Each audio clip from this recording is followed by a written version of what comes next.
Welcome back, everybody. It is that time, the end of the month. We finally got the release for Hellebore, which was a beta content that came with Barbarian Lucy, which is a big, huge shame that Barbarian Lucy didn't have any beta gear. Such a shame. But I guess Barbarian Alistair didn't either. But so again, I'm joined by Jay Richter, who joins me every time for beta content. Jay, how are you doing? I'm doing well. How's it going? And this time, also joined specially by the Aluminum Man. How are you doing? Hello, I'm well as well. This we we're gonna change things up a little bit, but first we're gonna talk specifically about Hellebore, which was a very unique concept when it was put on the shop because she was listed as a starting survivor, which is very very neat. Her imagery looks like starting survivor, and her gear is Founding Stone related. So her gear is the Cold Face Dagger, which we've seen on the shop.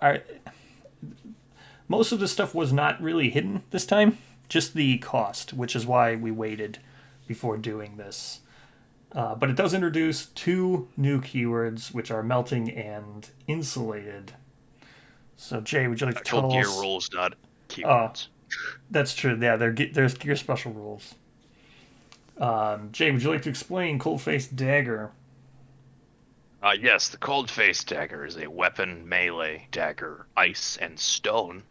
It's 2 speed, 7 plus accuracy, and 0 strength. It has melting 4, and if you are insulated, your warm hands can better clutch the blade. This gains +1 speed. Melting X is a special gear rule. On arrival, place X number of +1 strength tokens on this gear. At the end of each of your act, it should say acts, but act, remove +1 strength token from this gear. And insulated is a survivor state. Well, it's a gear rule, whatever. You are insulated if they have 6 or more gear cards that grant armor points. That could be what do I call it? Accessories or shields or Yes. Crystal whatever you skin. want to call rolling armor. Yeah, it's weird because we got some clarification on this one. We asked Tastemaker about this. The gear itself does not need to have armor points. It just needs to grant armor. So if the leather shield says you get armor, but the leather shield itself doesn't actually have armor, it still qualifies as a gear that grants armor. So it gets kind of a little bit iffy, but that is how it's supposed to work. So yes, accessories are probably the fastest road to this, but you could also use shields and stuff. I don't think I would ever use this while insulated.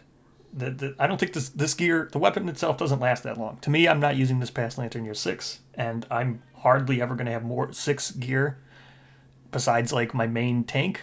Will I ever be wearing 6 gear that grants armor by the time I'm actually in Lantern Year 6?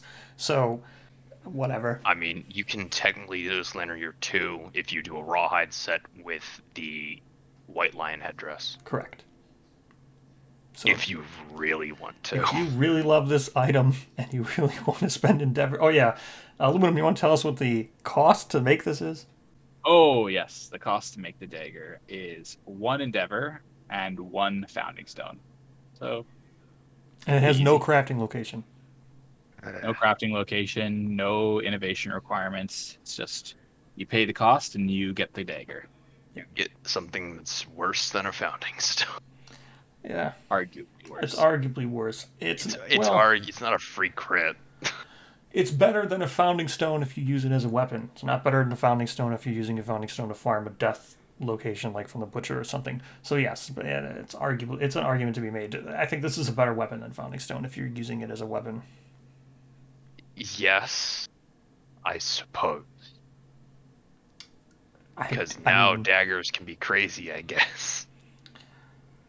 yeah, we get a lot of daggers. I would still take the novice over this every day. If I'm gonna make a dagger and use it only till Lantern Year 5 or 6, I'm gonna make the novice dagger instead of this. But it's okay. This is just incredibly okay.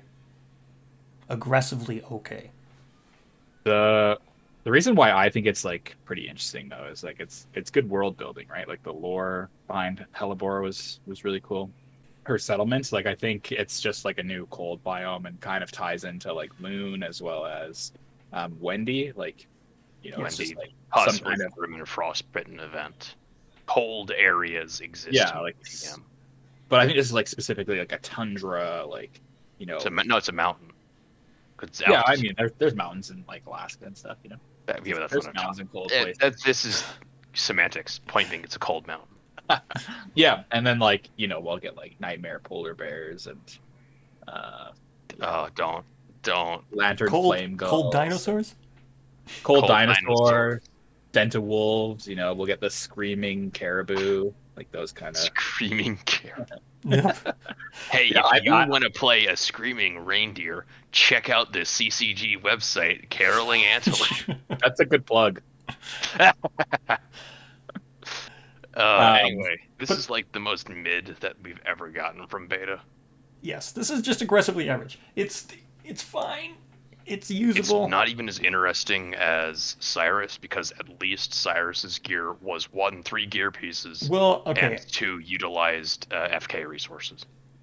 As is, I agree. That's not very interesting. However, the lore and stuff and insulated itself. There's a lot of stuff that could happen to this. So, does anybody have anything else to add besides just it's aggressively average and it's just okay? Like, is there any other opinions on what as is for this is? The potential for like melting as a special rule and ice as a keyword are kind of interesting. Like melting isn't a bad rule. Like melting X, I guess. Yes, I actually agree and with like that. if you have a weapon that's like already has some baseline speed and then it's melting 4, or there's like imagine like a terrain tile where it's like a geyser that shoots out frozen ice or something like that. You dunk your sword in and then it gains like melting 3. Yes. Like that's like a cool way to interact with the world, or just any kind of gear that has That these, wouldn't work these like because token you abilities. gain. I That wouldn't was work because you gain on arrival. no, I 100% agree that melting If it was is an a event cool in like the hunt, cool thing. That's it's fair. Yeah, that's a good way to put it. Yeah, I didn't think about the on arrival part, but I think it's interesting in the sense that insulated from cold isn't the only way you can be insulated, right? You could also be insulated from like electricity, you could be electricity, insulated from heat. sound. Yes. So I think there's more than just cold-based gameplay that insulated could be applied to. It's true. Like Anyways. maybe it like with the vibration damage Yes. for smog singers. That Yes. could make sense. Yes, I agree. When did Sunlion Lucy get its official, or not Sunlion Lucy? It was the Sunlion white box. When was Hard it? plastic Sun Lion. Yeah, was it Black Friday or was it Christmas? That was Black Friday. Okay, so we've seen what beta can become, right? Let's just hypothetically say all beta will get that treatment. I hope all the beta content gets like plastic releases or releases in some way, but I wouldn't expect it all. I don't know. I agree. A lot of them are really cool to be used as survivor minis, but with the resin, it can get kind of sketchy. Yeah. So I would love for a lot of them, especially Thaya, to Yeah, get a Poots- plastic release. Pootsa said they might appear in vignettes, they might appear other places, but the expert. Like I could see, for example, like Pasha, like the Ashen Shear card. I could see that coming if hypothetically in the future there's some kind of like Milk Rabbit Ashen Legomorph like expansion or something like that. Like I could see that being confined to that box set versus like a plastic Pasha release. Yes. But the point remains that it appears we're going to see these as a second release in some form. We can now speculate and talk about what white boxes would look like, and we can maybe just have some fun, predict what we think a returning white box might look like. But we are now in speculatory, what the rules might become. I think it exists for like really cool reasons. Like say you're fighting a monster that can attack with heat, but you gain like a bonus against them because you're insulated. But then say some of your armor is flammable, so this monster does a heat attack that destroys your flammable gear. Suddenly you're not insulated anymore, and you're like way more likely to be damaged or something. I think that's a very cool showdown mechanic that could occur out of this, right? A magma monster. Exactly. Yeah. Yeah, I agree. I just wish it was a choice. Because it kind of sucks because you might not want to be insulated just because The you're choice wearing a you get shield. is to be insulated when you go to the showdown, or not be insulated when you go to the Yeah, showdown. it's like Well, the choice of bringing noisy gear bringing a or full not. set and a shield would make you instantly Yeah. insulated. Then you'll Yeah, have to have a settlement event where if you're not insulated, you just die from extreme cold or something like that. instantly every survivor in the settlement if they're not insulated. Yeah. Yeah, see that's Cold the thing snap, with yeah. Ice yeah, age or something like that, yeah. Just Instant every survivor is settlement dead. wipe down to 4 survivors. yeah. So I think Yeah, I that's think actually it's- like perfect Kingdom Death design right Oh, there. yeah. Oh, it's painful. That Um, hurts. and then melting. So I wanted to go back to what you were saying with melting. I think melting is absolutely amazing if it wasn't specifically melting. I think if this would have just said degrading X. But yeah, like melting, I think is a really good special rule. I think it shows how the team, and we've seen some of this with like the Nightmare Ram gear and stuff like that. The team is thinking more dynamically about how tokens can interact with gear and Yes. how the state of gear cards can change throughout a showdown. It doesn't have to be so static, right? And that's, Yes. I think, really good for the design space of the game and really good for kind of the evolution of gear cards going forward because Yes. you're kind of reaching this point where there's going to be diminishing returns on what you could do with the current rule set of gear. So being able to make them more dynamic definitely helps. And I think it'll change the meta quite a bit of how the game is played. Yes. It won't be so clear anymore about like, oh, this is a must take, this is a must take, this is a must take, and be like, well, if I have 3 of these, like doom tokens on this thing while it's also melting and doing all this crazy stuff, it's a lot more paperwork, but I think it offers a lot more Variety of play. ownership, maybe Yeah. of how the cards work when you're playing.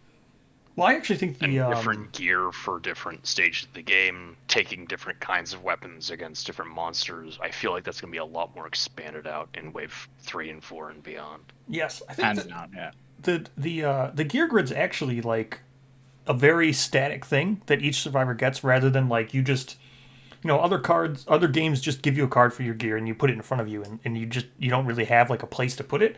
But with the gear grid being like an actual defined thing that's part of the game, that your gear is very specific where it goes in its slots, lends itself a lot very easily to do token tracking.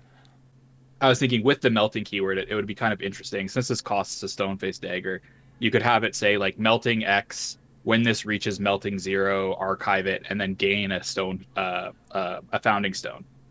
So basically, like you have this payoff where like you spend your founding stone, you get this dagger that you can use, it diminishes, and then eventually you get your founding stone back. So you can make the choice at that moment whether you want to use the founding stone as a founding stone, or whether you want to keep it and re-innovate a cold face dagger at the end of during the next settlement phase. So I think that's like a cool design kind of identity behind it, but we'll see if that's how it turns out in the official. Yeah, that'd be super neat if it melted away into the founding stone.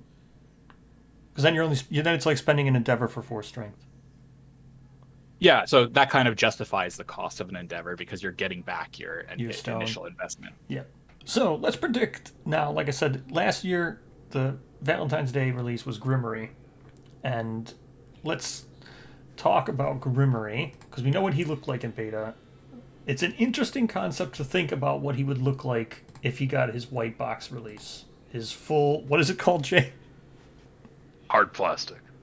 Hard white box, hard plastic beta full release. Hard plastic, Just hard white box, plastic. non-beta, beta release. Hard plastic Full Grimmory. release deluxe boutique edition. Yes, so hard plastic Grimmory. Yeah, so Sunlight and Lucy went from having just one beta gear card and one armor set card to having 2 pattern gear cards, 2 pattern cards, 1 hybrid set card, 1 terrain card, 1 terrain tile, and 1 strange resource. So it's like actually as far as like the amount of content included in like White Sunlion Lucy, or sorry, Urza, hard plastic, it was like a pretty big release. Yes. Like, there hasn't been, I don't think there's really been any other white boxes that have added that many cards and that No. much kind of Not interacting stuff. So for value. one survivor. so I think that sets a pretty good like kind of expectation. Obviously, like a white box release of one of these beta releases could have less content or like a similar amount. I'm hoping that it's kind of always that much versus like I wouldn't want to see like a white box version of Grimmory come out with just the Gusk knives again and just be like, okay, that's it, because that'd be like kind of feel a little cheated, I guess. But It'd be lame. I don't put it out of the realm of possibility, I suppose. Yes, Grimmery's one of the better ones. For the gear wise, Grimmery's amazing. Just because of what the gear was so cool, because it was daggers, because everything is daggers. Got to make more daggers. Everything's dagger. But it was also a shield. You get a dagger. So this, People of the Dagger campaign. yeah. But it was a shield, so it was very interesting because you could use it with shield ring, which is the best way to use it. It's the only way to use it. Shield ring is amazing with Gusk knife. So what do you think? What would you like to see from a white box for Grimmery? So yeah, Grimmory, I guess, like the Gusk knives, they had a really strange recipe. This is the first time we saw a recipe like this when it came to beta gear. So it costs originally, like currently, it costs one dense bone from a level 3 Gorm, one organ, or one scrap. Or if you don't have Gorm, it costs one perfect bone, one bone from a level 3 monster, and one organ and one scrap. My thoughts on something that they could introduce to making that, like, I guess I'll start with the patterns. Like personally, I think they could do it like in a more interesting way. So the beta gear recipes, to me, they were obviously to showcase kind of that idea they had, and it was in one of the updates quite a while ago. But they showed like the Crimson Crocodile perfect resources and how like only certain levels will give you these certain resources. So this is kind of like the entry version into that system, in the same way that the Story of Blood cards from the 10th anniversary White Speaker was the entry level into like the knowledge philosophy kind of system. That's what Taste had said to us the other day. Um, so I think like, having some situation where you introduce this special level 3 Gorm resource would be really cool. And some of my ideas for that was like if they had like when you fight, this is maybe a little spoilery for people who haven't fought Gorm, but when you fight Gorm, you're fighting like level 3 Gorm. You're fighting like this ancient Gorm and this like elephant graveyard Gorm It was teased for the Gorm vignette. yard. Or But like, there's some rules for entering the Gorm yards when you get there and for leaving the Gorm yards, but nothing that you really interact with while you're there. So I was like, oh, the White Sunlion armor did this really cool terrain card. They could do something that's like a Gorm yard terrain card, which that's like good rhyme. Say that 10 times fast. Um, so you would have this Gormyard terrain card that you would interact with, and could give you some kind of cool dense bone level 3 resource that's only acquirable through that. One of my other ideas was that there could be like a new legendary Gorm hit location that when it's critted or when you wound it, maybe you archive the location, but you gain this special, strange resource. And there's a lot of really interesting ways that they could Add a Gusk resource to the level 3 Gorm deck. Yeah. Yeah, it is Gusk means possible. Gorm Tusk. I just don't think they'll release that in a white box until after we get those rules in Gambler's Chest. That's a good point. I never really thought about Gusk and Tusk. I like that. What Oh, else yeah. do you guys think will come with I Grimmory? think we'll get a Gorment Lantern hybrid set. That is very interesting. You don't think so, bro?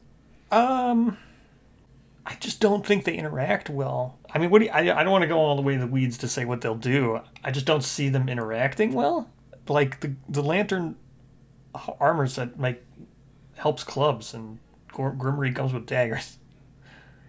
But I could see like a hybrid Gorment suit lantern set being like a good transition to, from Gorm to lantern armor. Like you might be working towards a lantern set and be like, okay, well, I'll just build this hybrid set for the time being. I think it's more like it's more playing into the more recent, and it started with Gorm idea that Node 1 quarries should be viable to hunt throughout the entire game. So it would be like the end game Gorm armor set, a la the Ram Frog armor. Oh yeah, I I agree with that. I just don't know if. I mean, I know why you're saying lantern because he's wearing the lantern. He looks like a butcher. He's got the lantern armor. He's got all that stuff with his cloak and stuff. There'll probably be a lantern armor cloak. I just don't know about the cloak. The cloak. I'm trademarking that. I'm G on everything. the Gloak, it's gonna use the stomach lining and a lantern cuirass. It's gonna have outfit, so you can't use it with the oxidized helmet. Oh, Um, I think uh, I think a lantern cloak or a lantern cape is like pretty likely. That was The something I put on lantern my Gloak. the lantern. Sorry, the cloak. Gotta pay Jay every time you say that. The Uh, lantern owl. the glow. so I wrote that down as one of my kind of thoughts on like what could be coming out, and yeah, I think it'd be like it has the potential to be like a neat accessory that you could attach to lantern armor, maybe get some insulated while you do it. And I was trying to think of like abilities where it might kind of tie into the Gorm aspect of Grimmory, and I was like, oh, maybe it'll be like a lantern cloak that has an ability similar to armor spikes or something. I think it would probably be when you guard instead deflect. That would be great. Because Gorm's set, I'm also not 100% sold on, just in general. Well, with guard, it's you block. If you have a dagger, not a dagger, yeah, a dagger, a shield in your inventory, I think the Gloak would be like when you guard instead deflect one with a shield in your inventory. Or they just give it the shield keyword, but it's not a weapon. Oh, Oh, don't God. even, do not. I hate you. Oh, my. The Gloak is my shield. Is there anything else that you guys think could be in there, or No, Nah, I I think don't, I that's. don't I think mean, so. But just, I mean, if I it thought was it'd a be very. hybrid set, it would be like Gorment mask, lantern mail, the Gloak, Gorment boots, Gorment arms. yeah, if it's a hybrid, it doesn't need to have like all five hit locations filled. No, I, it I just feel like has to I feel have like they certain. wouldn't do the Gourmet mask just because Murray's not wearing any kind of headgear. I mean, he's wearing earrings. It's close enough. The earrings are my shield. The Well, you don't need. earrings are my shield. What's a. Um, Vagabond. um, Vagabond, you don't wear a helmet. Yeah, it's true. um, And with the so Gorm set itself, you have the bonus with the whatchamahooza, the regeneration suit. right, one So of the armor other can be anything. Look at rolling. yeah, well, I mean hybrids like you can literally just put any kind of gear and be like, this is it. Yes, if you have They should make 17 a here's another pitch for Team Death. They've listened. I want a hybrid set that you need like 4 or 5 founding stones, and you just cover yourself in founding stones. It's like a I stone am a armor. rock. I am an Um, island. I'm gonna get so rock one of copyright. the one of the other things that I had written down was about like the lore reasons of Grimmory. So, like Grimmory's store description when he released was guilt is the force that drives Grimmory, betrayals mar his conscience, sins for which he can never fully atone. His shoulders are heavy with death and the cloak, and his heart is lost in the past. His knives serve 2 masters. Grimmory believes he is the stronger of them. So I was thinking it'd be cool if there's like maybe some kind of like new impairment or like new secret fighting art. Obviously, impairments aren't like a card or anything, but I don't know. They could probably work it in there somewhere, or like a secret fighting art that kind of alludes to um, his heartlessness. So like when it says in his lore that his heart is lost in the past, like that's literal because during the last Valentine's sale in the newsletter we got some artwork. It was Grimmery sitting in the tub and he like had like a literal hole in his chest where his heart was. So I think his heart is not in his body. So having some kind of secret fighting art that alludes to like heartlessness or something like that would be interesting. Left my heart in the Gorm yard. We shall But yeah, see. anyway, definitely the Gloak. Uh, probably a heartless thing, or like maybe like a hunt event where you walk through their Gorm yard and lose You your know what? heart. That's really likely because the Gorm as well, as far as like the Wave 2 expansions or sorry, expansions of Death Volume 1 expansions go, Gorm is like the one of the expansions with the least amount of monster hunt events. I think he has 8 hunt events or 7, and then like every other monster has like 9. And maybe I think DBK is tied with Gorm, but No, no, um, no. Spidey definitely has the least. It's like 6. No, I definitely not. Because when I did the Monster Hunt event expansion, I was like shocked that Gorm had so little compared to everybody else. Maybe Um, I'm misremembering. yeah, I'm gonna gaslight you right now. But Okay. yeah, but like Gorm does have a very small amount of Monster Hunt events. So having like a new hunt event that like Lost my heart introduces in the Gormyard. exactly The Heartless Disorder. the missing heart event. But then it's like, why? What does that have to do with Grim or with Gorm? You know. But I guess there's Monster Hunt events that have nothing to do with their monsters. You love the Gorm so much that you give it your heart. So yeah, Would that's be. that's all I wrote down. I think Pasha's is going to be a lot more interesting, but we'll save that for another time. Mm-hmm. Yeah, we'll see. Unless we get totally bodied and Grimmory doesn't come out and it's. And then you'll never hear what I have to say about that. Then you just delete this video from your YouTube channel. Yeah, or just like crop this whole section out. Thanks for having us on. Yep. I'm sorry. Yes, Now it's. thank you. Yep. I look forward to maybe all three of us will get again for if we're correct for sure. Unless we're totally wrong and then no one will want to join me again. From I'm shame. 1,000% certain we'll get the Gloak. I think we'll get Grimmory. I think it's a safe bet. Now If the we get Grimmory, we'll get the Gloak. Team Death. If you see this, you have to hold off on releasing Grimmory, just so that you can put the Gloak card in there now, please. Yeah. Lantern delays Gloak. for Gloak. Yeah, Lantern Gloak. Lantern Gloak. Lantern Guirus. Oh. All right. Well, thanks so much for joining me. I'll Thanks see for having you us. guys I'm so sorry. next month.